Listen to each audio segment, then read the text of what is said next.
Welcome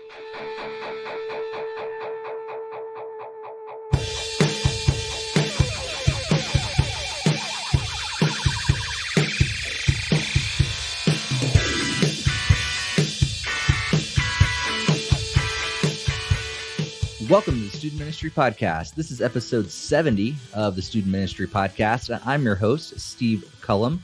Thank you so much for tuning in to another episode. If you're brand new, thanks especially to you for checking out this podcast. Today, we're going to be talking to a good friend of mine, Todd Pearage. Todd has been in youth ministry for a number of years, and now he's actually turned his attention rather than caring for and discipling teenagers and their parents all the time. He's actually caring for other youth workers and youth pastors.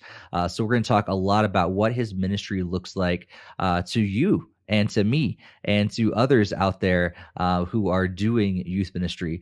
Todd also gets to volunteer now in a number of different ways and is involved in speaking engagements and things like that. So he's still very, very connected to the youth ministry world, but also gets to do this amazing thing of caring for other youth workers. So we're getting a chance to talk today with him to figure out different ways that he can be a benefit to you all in your ministry. And just spoiler alert, it's free. Yeah, get this, it's free.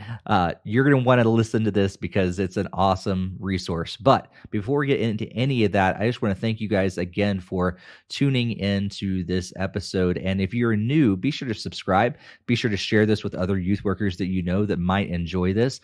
And if you can, if you're listening on a podcast app or service that allows you to give a review, please do that. That also allows us to be found by other youth workers who are looking for a podcast as well. Be sure to follow us on social media. You can follow myself. All those links are going to be in the show notes. We also want to thank our sponsors of this episode of the Student Ministry Podcast. Our first sponsor is G-Shades. It's a youth ministry curriculum and teaching strategy focused on helping students see everyday life situations through the lens of the gospel. G-Shades has options to fit everybody.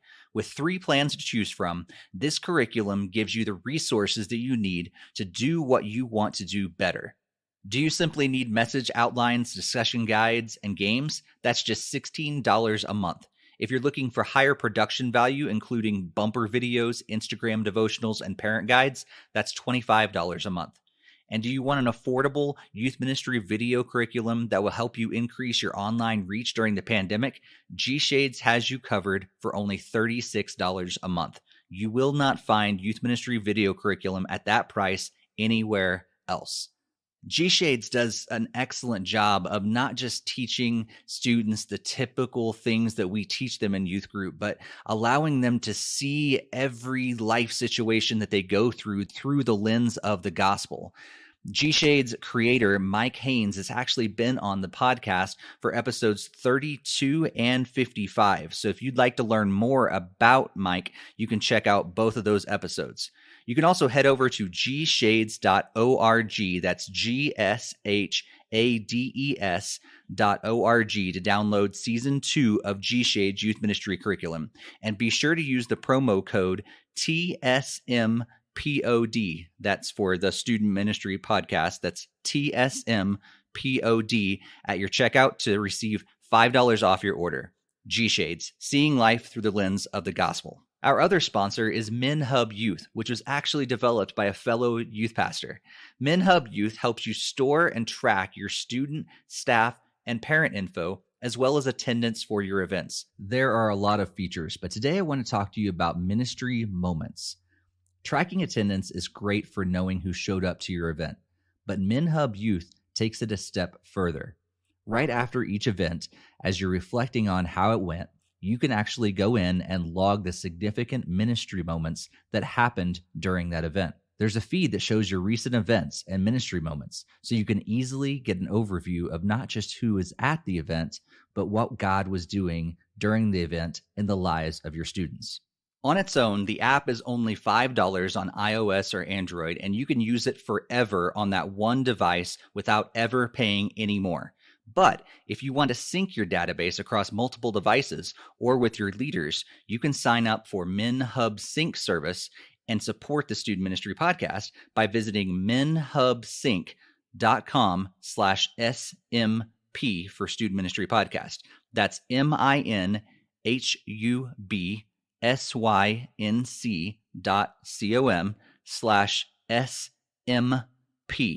You can find the links to both G Shades and MinHub in our podcast show notes. Thank you so much to G Shades and MinHub for sponsoring this episode of the Student Ministry Podcast.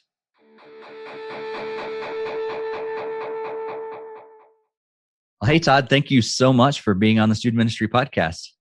Hey, man, thank you so much. This is truly an honor. I really do appreciate your time, your wisdom, and so being a part of this today is really exciting for me. Yeah, absolutely. I know I was asking for some recommendations the other day, and several people had mentioned your name, and that just went on my list because I already had you on my list at some point to talk to. But coming from so many recommendations from other people, I was like, we've got to make this happen right away. So it's great to have you on. Yeah, no, it's great to be here, and it looks like I have some gift cards I have to send out. I have to find out who those people were. There you go. So, Todd, I know we've gotten to know each other a little bit over the last several years, mostly through DYM, Download Youth Ministry. If anybody's unfamiliar with DYM, you should definitely check them out at downloadyouthministry.com. But this is probably the first time we've actually got down to sit down and actually talk like we're going to for the podcast today. And this is a question that I'm not only asking for our listeners, but I'm asking for myself as well. I'd love to know your story and where God has brought you over the years to get you where you are today. Yeah, no, it's great. Great first question. And it's so open-ended. So, and at any point you kind of want to jump in and kind of dialogue, that would be great. For me, I kind of would start at the beginning, right? I was the kind of kid that was raised in a Christian home. The church was open. We were there. But really kind of struggled in my middle school years as I was entering that time. And I was at a small church and just kind of didn't see any other teenagers around me. And it was actually at a camp that for the first time, a camp that my mom made me go to. It's a very typical story that I saw other like teenagers that I just thought they were cool and they loved Jesus. And it was like a brand new thing for me. And I still didn't have a youth ministry after those experiences at camp, but there was something there that really kind of planted in my heart. And so after a couple of years, I was actually at this camp, same one I went to as a kid, and I was a counselor, and actually just sitting on the porch after presenting the gospel and praying with a student to receive Christ for the first time.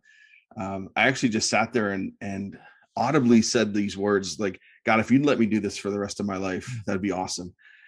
And I had such a strong sense of God responding in that moment, like almost like saying, good, because this is what you're going to do. That, it was so strong that I actually, again, out loud said, like, God, I was just joking. Like, that was just emotion. Like, I really do not want to be a pastor. And actually ended up being a pastor, right? So so I went to Bible college, and actually right out of Bible college, I was a senior pastor of a small church in Western Pennsylvania. And I was 23, 24 years old. My wife, who I met in college, she's the same age, and the average age of the congregation of about 45 people was like 70. And so you can imagine the experience that we had there. And I learned a lot. I made a lot of mistakes, but one of the things that really kind of just clicked was in our small town, my wife and I, so Linda and I, we would just go to the grocery store. We'd pick up some Gatorades in a cooler, and we would just go to the little basketball court in our town and play basketball with kids and, offer them drinks. Just got to know them, and basically started a youth ministry with those 6 kids, and just watched them, kind of curious, their faith kind of started to grow a little bit, and then actually receive Christ. And so not their faith grew, but their curiosity grew. And then, actually giving their lives to Christ. And we just were like, man, this seems like maybe what God's asking us to do. And so I like to tell people that I use the senior pastorate as a stepping stone into youth ministry. There you go. No. So many times the other way, but yeah, that's exactly, the right way. Exactly. And so for like the next 25 years or so, that's what we did. We served the local church as a youth pastor, and Linda was right there with me as my biggest supporter and small group leader, often an admin. So just as a team did it for the next 25 years. Wow. And so just recently, we've actually stepped out of that role of student ministry in a church. And I would say last summer, we started to sense a change in our calling and really spent a lot of time in prayer. There was a lot of people who we reached out to and just asked advice and some counsel. And not that, and so honestly, Stephen, I didn't know, like, if you don't know me, this may just sound like it's name dropping. And I don't want it to sound like that. And so I want to preface it by saying it was, for me, there are people who you and I have crossed paths with, right, in our careers that mean a lot to us. Like they've become mentors, and then for some reason they've become friends. And so for me, those people are like Doug Fields and Josh Griffin and Steve Hooper from Sunday Cool. So those three men would kind of be my go-to. I would call them from time to time and just ask them questions. And as we were kind of deciding and praying through this, because the direction we felt God was moving us was into a role of caring for youth workers. And what exactly that would look like, we weren't sure. And so we were just kind of asking those guys, like, am I crazy, or is there something to this? And it was so amazing, their encouragement, the wisdom that they spoke into us. And so after kind of a season of some real intense prayer, we decided to join an organization called Standing Stone, and we've become field shepherds, again, to just care for youth pastors and spouses. And then under that umbrella of Standing Stone, we created just a little ministry called Youth Leader Oasis. And so that's what we do now, full time, and have really just are still in the early stages and just kind of discovering how it works, and just looking forward to kind of being there for people who need someone to talk to, who need someone to maybe cry on their shoulder or get some encouragement. And so that's kind of where we're at today. That's cool. That's so great. And I think it's awesome. I've talked to a few people that have stepped into that kind of a role of caring for pastors and youth leaders and things like that within the church. And one of the things that I think I've realized it's very unfortunate is that we don't really do that great of a job of taking care of our leaders within the church. And I've heard so many stories being connected with the National Network of Youth Ministries and hearing from so many other youth pastors that are out there, talking to them around the podcast and stuff, especially around COVID. Like, this has been a huge need that we have within the church. How have you now began to see that over the last year? Is the need in fact growing, and in what ways, or what is the biggest, I guess, needs that you see out there right now? Yeah. So before I get to the needs, just to be honest with you, we experienced some significant heartache in ministry, like a really difficult season about 13 years ago. And I would say at that point in our lives, God planted the seed of this idea. But we were just, we were not ready for it. And I truly believe that. And so God just kind of had to let it grow a little bit and get us to a point where we're ready. And I do believe that it is, the perfect timing, not only for us and for my wife and I, but for what is happening in the church. And I don't, I would say, I am in no way an expert, and of all things church or anything like that. But I will say that as you look around, it's really easy right now to see that there are some significant things that are happening in the life of the church. And I do think COVID really kind of put a pause on some of those things. So, my guess is there were people who were getting ready to transition, or the church was getting ready to transition them. And all that paused. And then, so we're waiting. And then through COVID, I think so many men and women totally got burned out, that I feel whether the expectations didn't change, but how we had to do ministry completely changed. And so between being burned out and burned through like these last 14, 15 months, I think has really led to kind of a moment where people are really kind of hurting, and I think they're looking for a transition, or they've been asked to leave. And so I feel like we are right now just working with a lot of people who are in that spot. They're just hurting, and whether, like I said, whether they're burned out or they've just been burned, that's where we kind of find them. Yeah. Yeah. You mentioned that you went through some hard times some years back. If you don't mind, what was your experience through that? Did you find you were getting the help that you needed, or was that something that was lacking, that maybe that's why that seed was planted? Yeah. So I would say that there were a few people, like, one or two people that did reach out to me from time to time. And as much as I appreciated those people in my life, I would say for me and for my wife, it really wasn't enough or as intentional as it could have been. And so when through our kind of our prayer, there was this kind of moment where my wife looked at me and she's like, we've done youth ministry for all of these years, for almost 25 years, because because you didn't have that as a student. Like, that was like, we've always said we want it to be for others what we didn't have. And there was this moment where she kind of looked at me and she kind of started smiling. She goes, the story's the same. She goes, we're just doing this different kind of ministry, and we are going to be for others what we didn't have. And it really blew me away to kind of think about the simplicity of that calling. Although it changed, it's now, we want to be for youth pastors and their spouses what we didn't have through that season. And we are just kind of blown away that God has opened a door for us to do that. Yeah, that's awesome.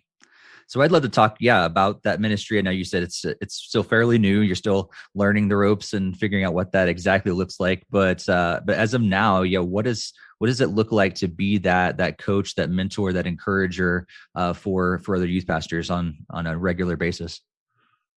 Yeah, so I would say it's taking the model that Standing Stone has kind of given us and just tweaking it a little. And so we kind of look at, like, we have 4 legs to our ministry. The first one is simply soul care. And like I said, that's, anyone who is just burned, or just kind of need someone to talk to. Standing Stone, they're kind of, their motto is we offer, free and confidential conversations. So we make it real clear, we're not licensed counselors and or anything like that. But if you need someone to talk to, if you just need a friendly voice to just, hey, can we just unload? Can we vent? Whatever it may be, we want to be a safe place. And so a lot of it is phone calls and Zoom. And I love even if somebody's close enough to obviously meet in person, some face to face, whether it's over dinner or coffee. And so the soul care piece is that's kind of the first thing. And under that, one of the things we're probably most excited about is we've already partnered with 2 camps in our area, in the northeast, one in the Poconos and one at the Jersey Shore. And those 2 camps, basically, it's like an overnight or a weekend, and we provide these these getaways for a youth pastor and a spouse to roll up. And my wife and I, we meet them there. We kind of have some exercises, to kind of get the conversation going. But we just meet for the meals and then whatever other time they need. And so if they just need to get away, we're there for those meal times to share life, exactly what you did in the beginning of this. Like, just tell me your story, what's going on, and just having someone to share life with. And And then obviously, we're praying together and all those kinds of things. So these two camps, they've kind of opened their facilities, that we're kind of working on that and actually booking our first weekend getaways for the fall. And we're pretty excited about that piece of it. The other two that are in the early stages is the kind of the mentoring coaching, which is really kind of interesting. I remember when I first saw it, like I was self-aware enough to know I can't walk into a room of youth workers and say I'm here to mentor you, right? Like that that doesn't work. And so I began to pray and go, okay, God, like how does that work? Like how do you make yourself available? And would anyone want Todd Pearage to come alongside of them and share anything? Yeah. And so we just said, okay, God, we're going to let that sit. And if you open a door, we'll walk through it. And we do an event, and it's actually our fourth leg, but we do an event called the Youth Leader Summit. And I had reached out to the head of the youth ministry department of the college that Linda and I went to. And I asked him to come and to speak at the event. Due to some circumstances, he wasn't able to do it. But we started talking. He's like, tell me about this thing that you're doing, right? I'm kind of curious.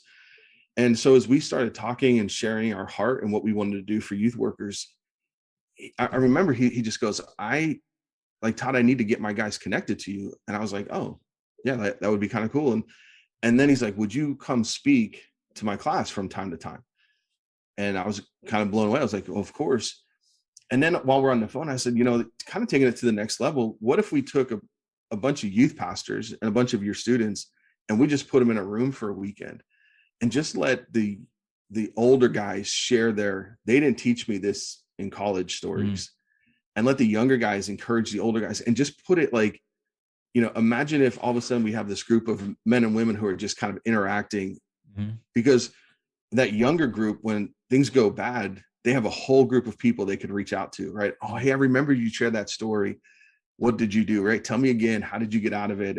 Or what did you do to smooth things over? And so we just kind of were like, oh, let's pursue that. So we're actually working on an event for 2022. We're going to try to pull that off. That's really cool. And so then the next piece was like the consulting piece, which again, right? Like, I'm like, I've never done that. I don't, so how do I learn? How do I learn how to? And so again, I just said to God, I'm like, I'm going to put that on the back burner, and I'm not going to really pursue that. But if there's something you want me to do, I'll be willing to do it. And just a couple of weeks ago, I actually had a church call me and they said, hey, we're kind of curious about like what you're doing in your ministry. Our youth pastor just resigned. Would you want to come and just kind of help us through the hiring process? And so I said, of course. And so, working with that church in the early stages of their transition, to transition him out well and the next person in well. So yeah, just kind of excited about the things that God is doing as we just kind of sit patiently and watch and wait. And then of course, the last one I already mentioned is our Youth Leader Summit, which I have to be honest, right? Like people who know me know that it's a little easy for me to spiritualize things, but this is one that I cannot deny God's hand in, because the Youth Leader Summit was something we started over 5 years ago. And when we started it, it was honestly just to provide something for youth workers in the Northeast. Because, like if you want to get really good training, like you have to get on a plane. And I wanted to having experienced, DYM 100 and youth specialties and Orange and all these different conferences, I wanted to bring a small piece of that to the Northeast. And so we just started a small little conference, and it's been fun to kind of watch that grow and develop. And even in the early stages, like we said, our core values of that event would be to encourage, equip, and refresh youth workers. And so we've kind of even taken those words and said, like, that's what we want our ministry to be, is whether it's the soul care or the kind of that coaching or consulting. We really just want to just encourage, equip, and refresh youth workers and their spouses. That's so good. And I'm assuming from what you've talked about, even through your youth ministry years, your senior ministry years, Linda, your wife, is right alongside you. Are you guys like fully partnering in this? How does that all play out with your marriage and work and everything? Yeah. So when we were first introduced to Standing Stone, one of my favorite moments in that story is we were on the phone with them, and we were experiencing even a little bit of hurt in our last church, and on the phone call with them, it was one of their Standing Stone kind of, I think he's like maybe like at the time he was like the regional director on the west coast. He and his wife were on the call with us, and at one point she just leaned into the camera, and again, this is like a retired pastor and his wife, like it was like my grandparents. Like I was like, they're so kind and so generous. I just loved being in their presence, and it was just this really sweet, tender moment where she leaned into the camera on the Zoom call, and she looked at my wife and said, Linda, I want to ask you, how are you doing through all this? And it was in that moment that I was like, that's what I want to do. I want to sit with my wife across the table from youth workers and spouses and just look them in the eye and ask them how they're doing. And it was that was the moment. And what's been really great is some of the youth workers that we've talked to, even since January when we started, they have in the course of the conversation said, wait, are you saying that your wife is available to talk to my wife?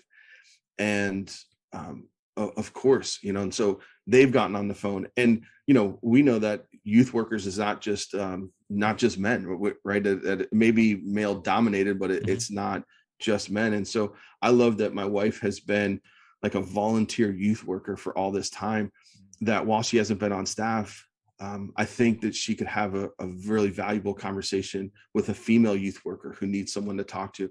And so the fact that we can be in this ministry together is one of the greatest joys for us, as we have kind of, like I said, heard and have responded to this change in call on our lives.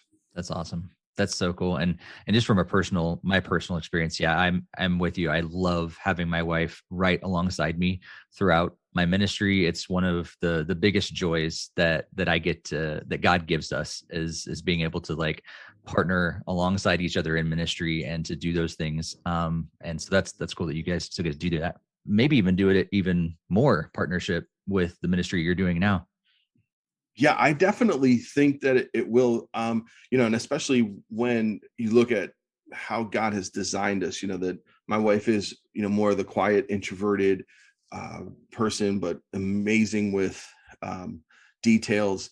And as I'm not those things, it really helps us, because now we don't have, a team of admins or whatever, it is us. And so working together and spending time together, one of the amazing things that I love about Standing Stone is they have their two main requirements for us are, one, that we are spending certain number of hours in prayer every week for the pastors we're ministering to.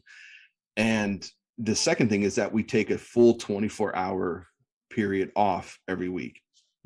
And so, yeah, be able to not only pray together with my wife for the couples that we're ministering to, but also to take that 24 hours off together and to be together has just been a real kind of great thing for us in our marriage. Yeah, that's awesome. So I know you do some other things as well, talking about speaking and other things. So yeah, what does ministry look like outside of those things? You're still connected with youth ministry and still doing some things. You got your own kids that are in youth ministry as well. So yeah, what's the other part of your ministry life look like? Yeah, well, the first thing is I get to volunteer at a local youth ministry, and I just absolutely love it. We had a week-long VBS / mission trip, right? So while it was a mission trip, and the middle school and high school students were like the volunteers for the VBS, so it was this combined week thing. And I don't know, it was maybe Wednesday that I came home, and my wife and I were just sitting talking, and she looked at me, she goes, so like, do you miss it? And I thought it was such an interesting question, and I started to smile, and I was almost like, which this is going to get me in a little bit of trouble with, my friends who always like to make fun of my age. but I was like, I actually feel like a grandfather now, right? Where I get to just like send them home, right? Like I'm not Yeah. the bad guy youth pastor, right? I get to, encourage them to, yeah, go get another snack, like who cares? But like just to be there for students and all of that is still there. And I love it. I'm so glad I'm able to be a part of it. But I also get to support a youth worker who's like a really close friend. Mm. And so I love that I get to come alongside of him and, just support him. One quick example, just like any mission trip, there was like the conversation, right? So I don't even remember what the conversation was about, but he and another leader were talking to two students and some issues, and I could just see it a mile away. And so I kind of knew it was wrapping up. Well, I went and I kind of grabbed them each a drink and a snack. And I walked out and I gave it to the two adults after they were finished. And they just looked at me and I was like, I've been where you are, right? Like, I know you just need so go take 5 minutes. Like I got my eye on what's going on out there. You have other leaders who are here. Everything's fine. Just go, kind of debrief for a couple seconds. And it was just such a fun thing to do, right? Like, again, I just thought to myself, how many times would I've loved to have another youth worker recognize what was happening in the moment and come up and just, hey, Todd, here's a Coke Zero. Just go take a walk for 2 minutes. And so I get to do that and I love it. And yeah, I get to, go to camps from time to time and speak. I just came off a week at a camp, going to the beach this weekend coming up, and I'm speaking at a Sunday service down there. So that just kind of having some of that fun and that freedom to travel a little bit and to speak and, to again, share a little bit with people what we're doing in our new ministry. It's been a lot of fun. That's really cool. Well, we're going to get into some tips in just a second, but before we jump into that, I'm sure that we got some listeners out there that have been hearing what you do, and they're like, "Man, I need to talk to Todd or someone like Todd. I need to start getting some coaching myself or some spiritual health, growth in myself, or maybe take one of those retreats that you're talking about, or attend the summit." How do people actually start to experience what you have to offer, or maybe other people in your, I guess, line of work, if that's the best word for it. But if people are kind of stirring right now, what do they do? What's the next step? Yeah. So I would say, because we are kind of small, it would really be great just to reach out to me, because to me, that's how I want it to feel, right? I want it to feel like you're going to talk to somebody and not just go to a website or whatever. And so I'd be more than happy to share my contact info. We could put it in the notes. Feel free to give me a call, shoot me a text, send me an email, whatever you're comfortable with. And, but we do social media. We have that, and we have a small website. So any of those things, and like I said, we can put all of that info in the notes. But I want people to feel that if they're reaching out, that they're gonna connect with someone. They're gonna connect with me or my wife relatively quickly, and not just fill out a form or whatever. So we want it to really feel organic and warm and friendly right from the beginning. Yeah. And I'm sure, just because clearly I'm sure you probably don't work for free or just, an occasional meal or something. How do the finances, I guess, work with this sort of thing? Is that something that they pay for up front? Do churches contribute? I guess, how does that all work out? Because I'm sure a lot of youth workers are out there probably thinking, I want this, but okay, how much is it going to cost? And I'm on a youth ministry salary. So yeah, no. And believe me, I for years, and as I mentioned, kind of these seeds were planted for like 13 years ago. And for years, that was always the end of the dream. We never could figure out, how do we fund this, right? Like, how would I make a living just caring for, like, it doesn't seem possible. And so here's the great part of this. So Linda and I, we raise our support. So we're like missionaries who raise our support so that there is not a transactional relationship. So if a youth worker is listening right now and says, man, I need someone to talk to, it's free and it's confidential. All you have to do is you'll just get my phone number and we'll just spend some time on the phone. There's no transaction that is necessary. Even the weekends, most people, I think most people in youth ministry, like, they have a camp and they use language like, oh, that's my camp, right? And now your camp may offer you a an overnight for free. A lot of camps do that. The 2 camps that we approached, that was one of the first questions we asked is, do you offer that? And of course, I already knew the answers because they were my camps, right? And so we just said, well, here's what we'd like to ask. Would you be willing to do 2 rooms for this on the same weekends that a youth pastor is coming? And so the youth pastor, the only expense they would have is getting there. And so right now, it's like I said, it's just 2 camps in the Northeast. We're working with potential some other camps that we'd like to open this up and kind of have a more of a network, eventually that would be a place for youth workers to go and with intentionality to a free night or a free weekend. And so yeah, the weekends we do our very best to make those free. All of the kind of the phone calls and the soul care, that's all free. And we do the hard work of raising our own support, our salaries. And so we don't have to, we don't ever want a youth pastor to feel like they have to pay to have someone to talk to. We want to do that so that we can offer that for free for them. That's so awesome. Well, I get ready for lots of phone calls and emails and text messages, because I'm sure, yeah, if you're out there and you're hearing that and you're like, wait, I can actually get some care for myself for free. That's amazing. So thank you, Todd and Linda, and all the people you guys partner with to be able to make that happen. That's huge. Yeah, no, thank you. And if you're sitting there saying, oh man, it probably is getting a ton of phone calls, don't let that stop you, right? Like, we will figure it out. We'll carve out the time. And what I want to say is, because I know what that means, right? I know the different times where I needed someone to talk to and I felt I didn't have anybody. And then I found someone to talk to and just go, man, that was life-giving.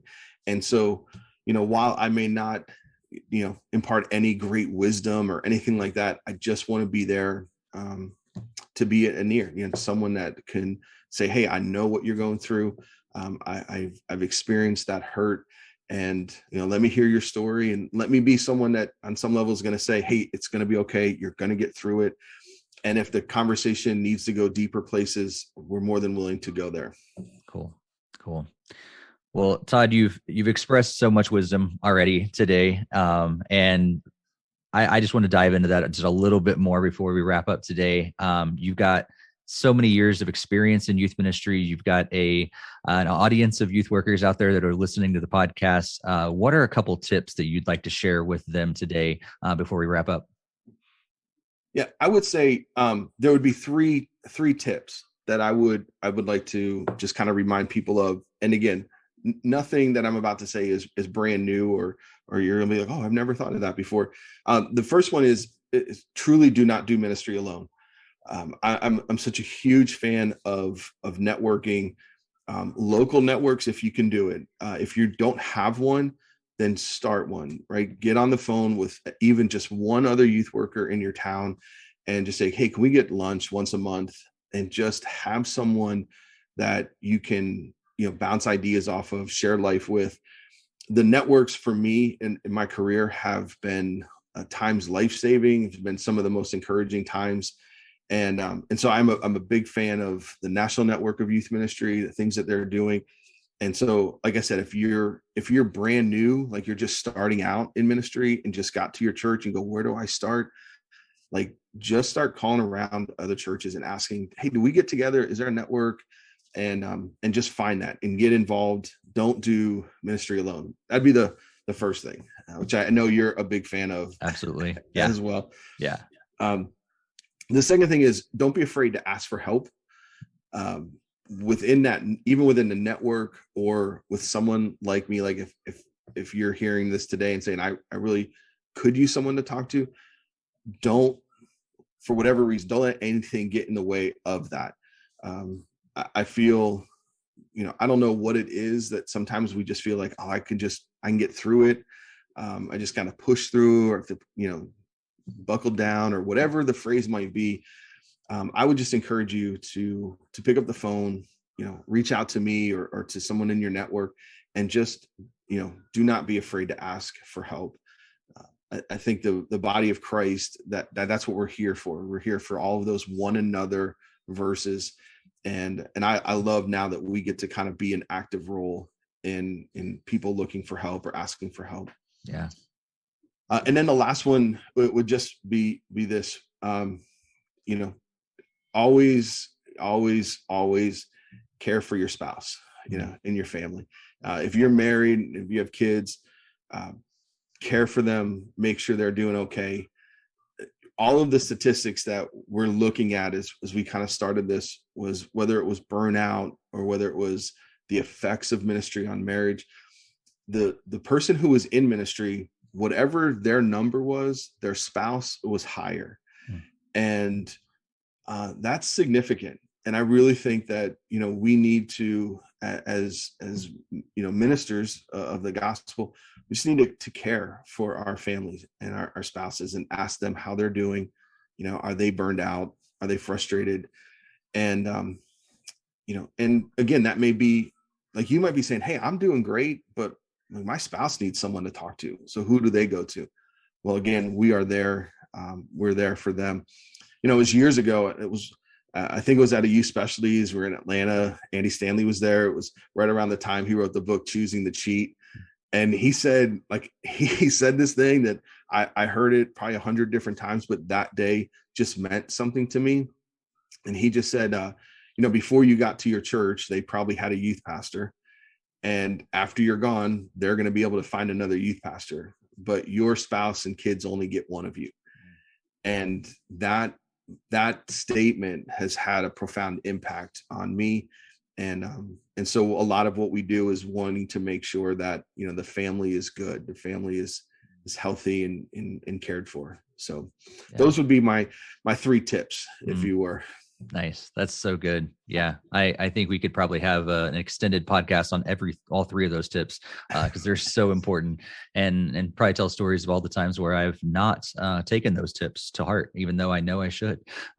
Yeah, I would totally agree. I would be right there with you, sharing, mistake after mistake. Yeah. Yeah. I think one of the things that I've realized over the years of ministry is, it really hit me actually several years ago at a DYM 100 event, was how often I inadvertently take on the persona of Jesus, like to the wrong degree. Like yes, we're supposed to be like Jesus to other people, but all of a sudden I start thinking myself as the savior, the one that fixes all the stuff, the one that takes care of everything. And then I put all this pressure on myself.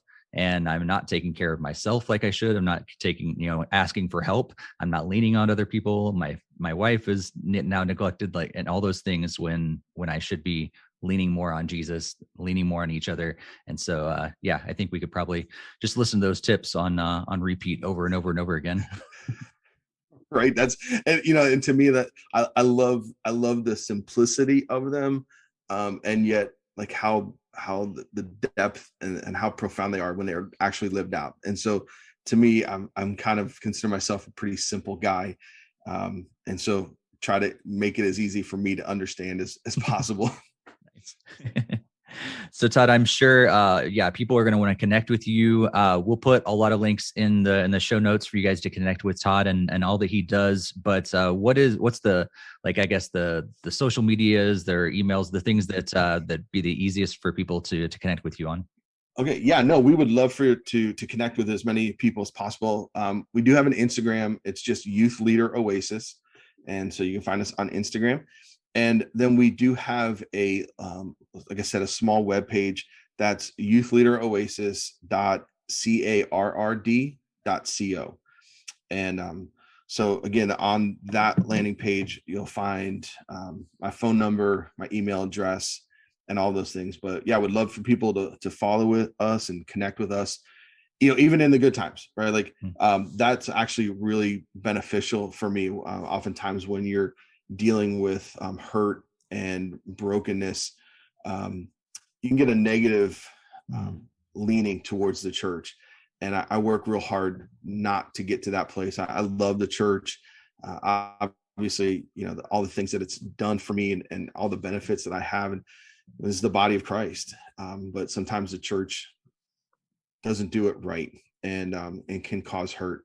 And so oftentimes having some good stories would be a real boost for us as well. So yeah, just connect with us. We'd love to hear from you, what you're doing, how we can pray for you, how we can support you, encourage you, and really looking forward to just getting to know youth workers all over the country and all around the world.